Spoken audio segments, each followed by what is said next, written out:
Ang blockbuster trade proposal between D'Angelo Russell ng Los Angeles Lakers at ng Boston Celtics ating pag-usapan. Pero bago tayo tumuloy, huwag kalimutang mag-subscribe and hit the notification bell para updated lagi kayo sa susunod ko pang mga video. Iminumungkahi ng isang manunulat ng NBA na i-trade sa Boston Celtics si Los Angeles Lakers point guard D'Angelo Russell sa isang blockbuster deal. Iminungkahi ni Litra ng Fadeaway World ang sumusunod na ideya sa kalakalan sa pagitan ng Boston Celtics at Los Angeles Lakers.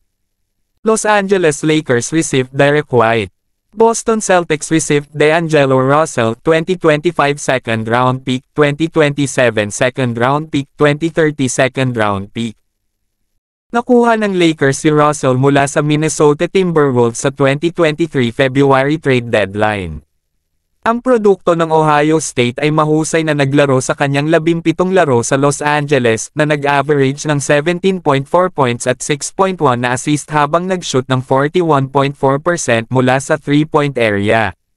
Naglagay ng malakas na numero si Russell sa unang dalawang round ng 2023 playoffs laban sa Memphis Grizzlies at Golden State Warriors. Nag-average siya ng 15.7 points at 5.0 assists at umiskor ng impresibong 31 points sa Game 6 na laban sa Grizzlies.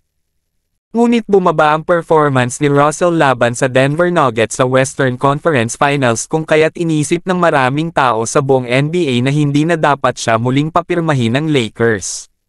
Nag-average lamang ang lefty na si D'Angelo Russell ng 6.3 points at 3.5 assists habang nag-shoot ng 32.3% mula sa floor at 13.3% mula sa beyond the arc habang win-alis ng Denver Nuggets ang Los Angeles Lakers. Sa kabila ng pag-struggle ni Russell laban sa Nuggets, ibinalik siya ng Lakers ngayong offseason bilang free agent. Ang bagong 2 taong kontrata ni Russell sa Lakers ay ginagarantiyahan sa halagang $36 million.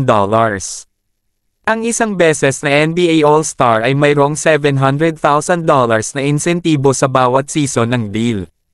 Bilang karagdagan, tinalikuran ni Russell ang kanyang ipinahiwatig na no-trade clause kaya maaari siyang ipagpalit kahit saan.